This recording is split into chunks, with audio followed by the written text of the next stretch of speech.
jadi semboyan, layani umat, membangun bangsa. Assalamualaikum warahmatullahi wabarakatuh.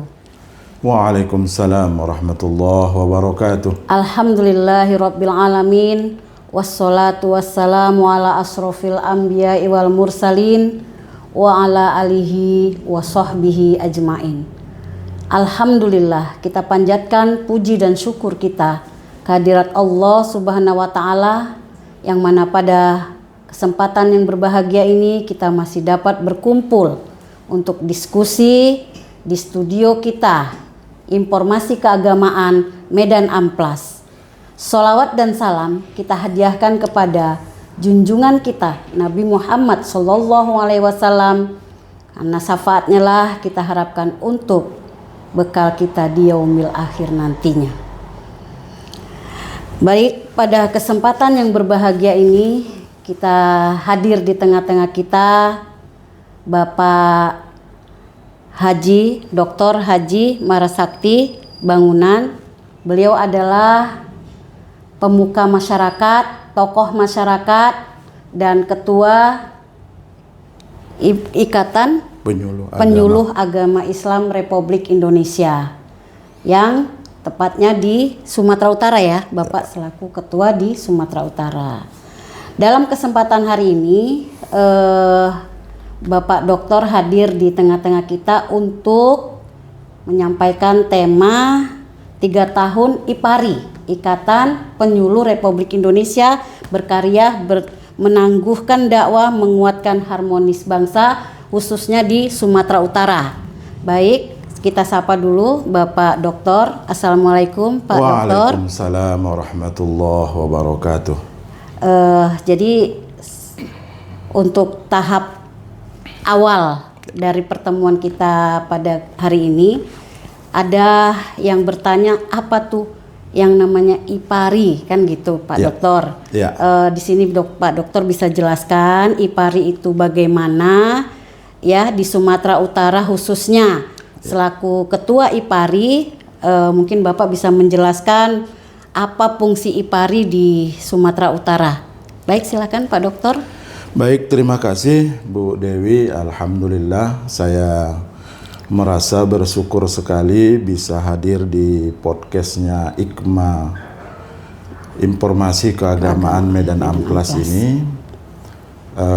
Saya tadi sudah diperkenalkan, saya Marasakti Bangunan, Ketua Wilayah Ikatan Penyuluh Agama Republik Indonesia untuk Provinsi Sumatera Utara.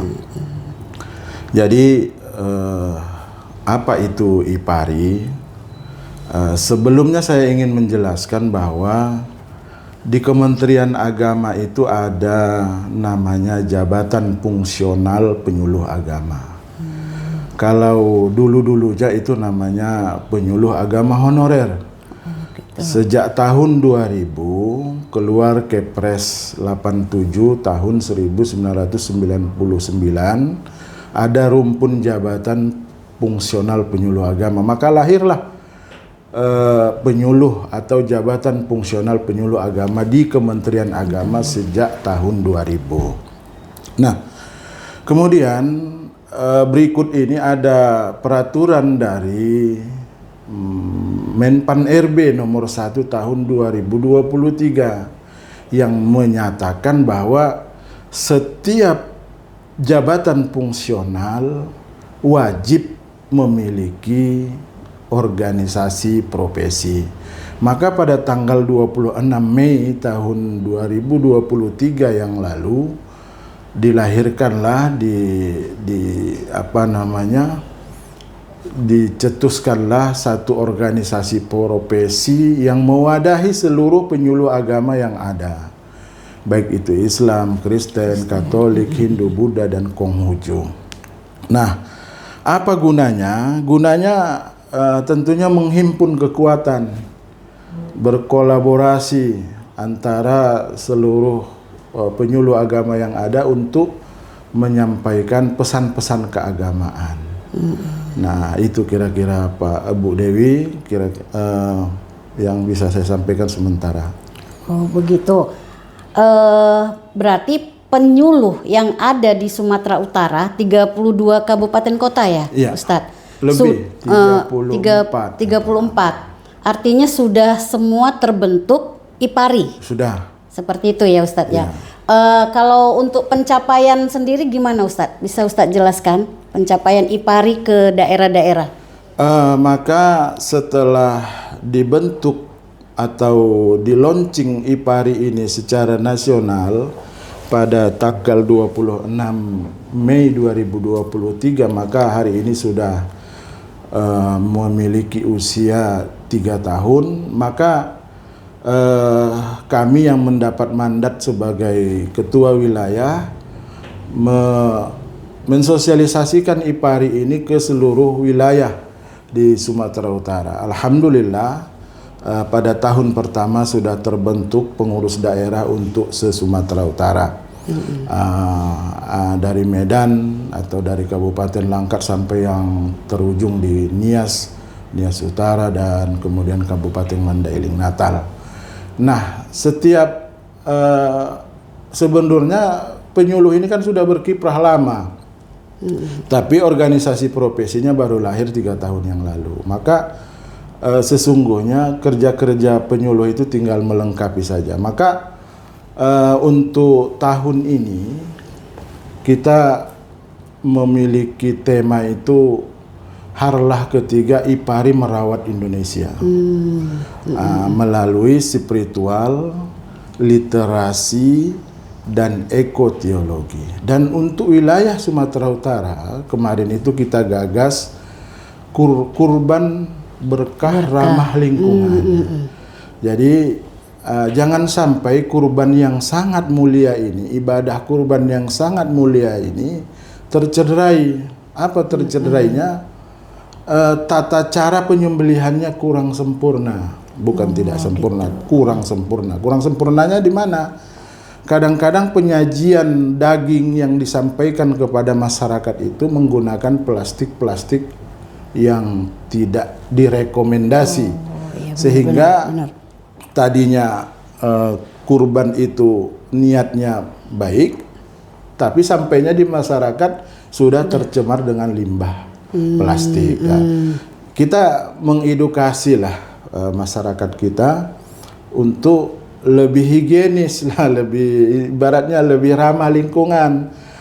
Itu kita sarankan kadang-kadang begini, Bu Dewi, kita suruh membuat tempatnya itu tempat memang plastik yang tidak yang standar, dan ramah lingkungan dan ya. ramah lingkungan. Ada yang membuatnya dari daun ya. Ada dari besek atau plastik dimasukkan daun supaya jangan terlalu kena dengan dagingnya itu kan, ya. Penyajiannya itu kurang. Betul. Jadi kemudian yang berikutnya itu limbahnya, Bu Dewi. Jadi ini kita edukasi nih di Medan, Binjai, Deli Serdang, kemudian di seluruh Sumatera Utara kita himbau itu limbah kadang-kadang setelah pasca penyembelihan itu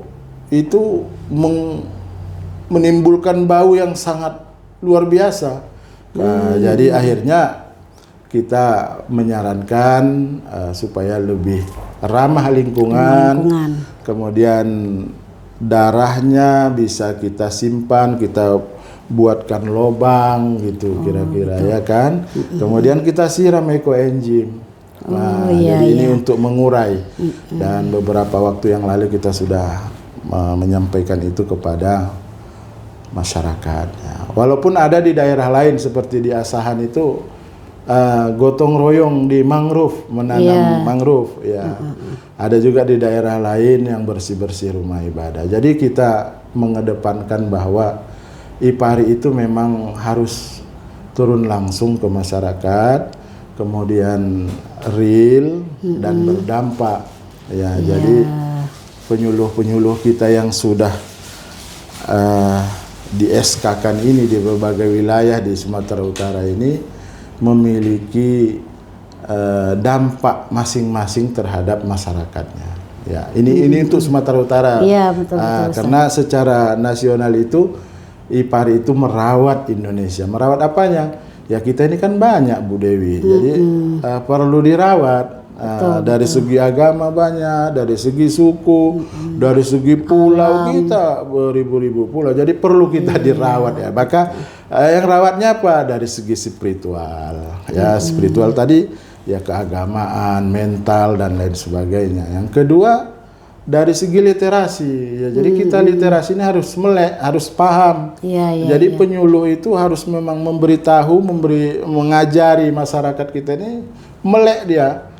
Jangan terbawa hoak. Ini kadang-kadang beritanya hoak, orangnya berantem kan gitu. Jadi ini kita retas lah ini dengan keberadaan penyuluh-penyuluh kita yang ada di masyarakat.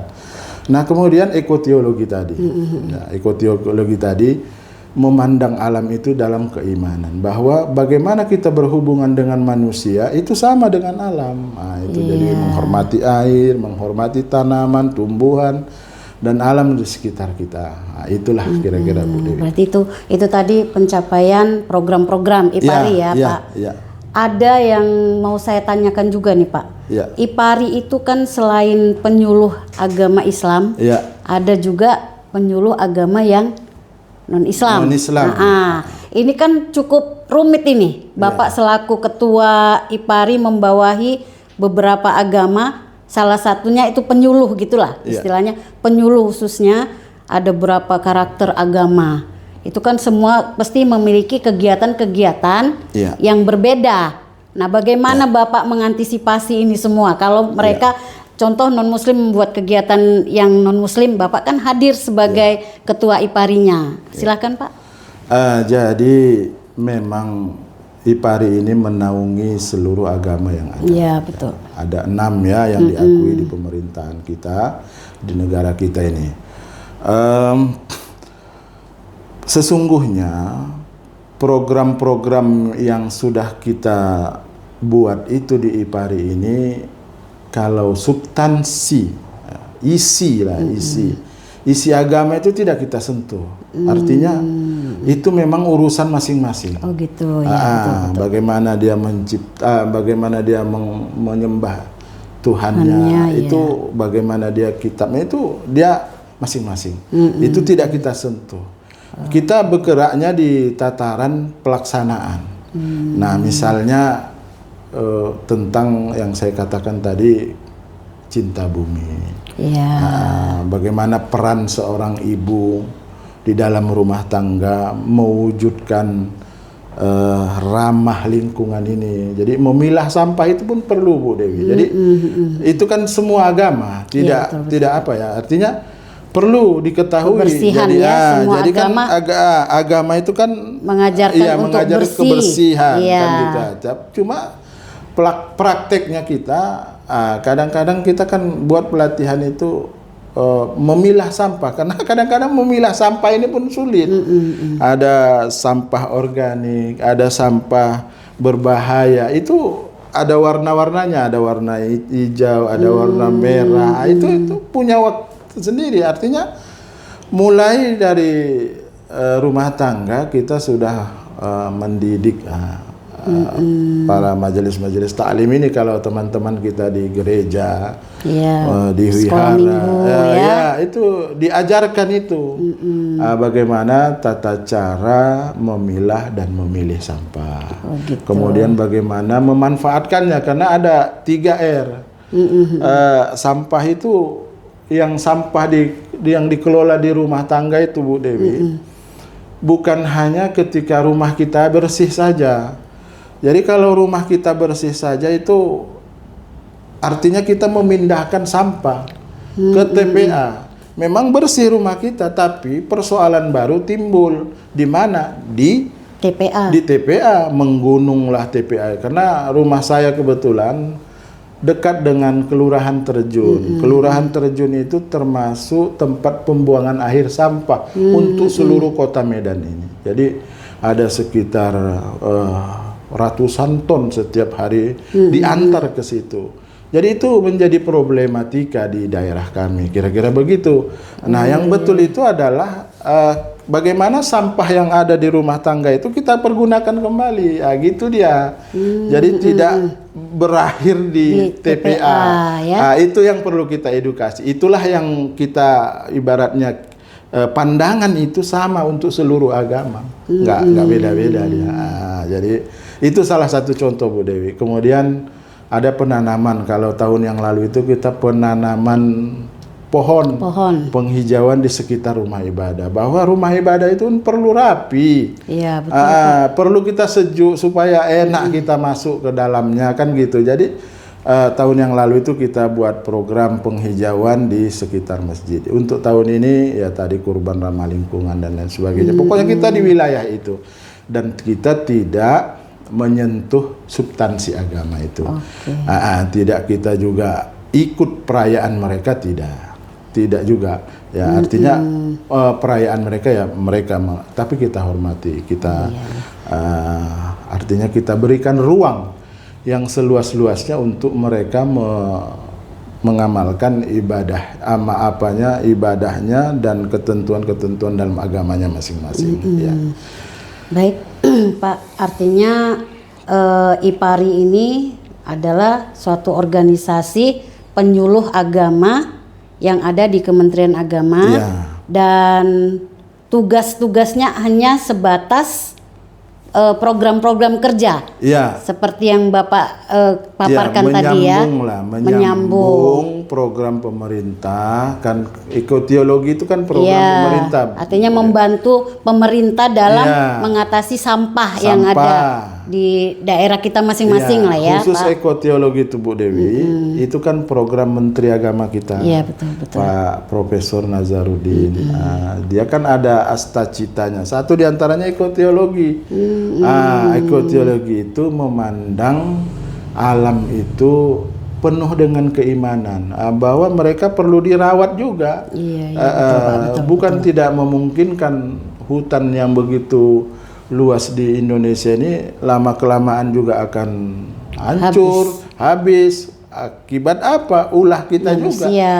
Jadi ini perlulah kita rawat. Itulah kira-kira Bu Dewi. Jadi penyambung apa yang disampaikan oleh apa yang diprogramkan pemerintah untuk masyarakat kita. Kemudian ya kita juga mendengar Bu Dewi keluhan-keluhan masyarakat ini, pertanyaan-pertanyaan mereka itu pun kita dengar juga.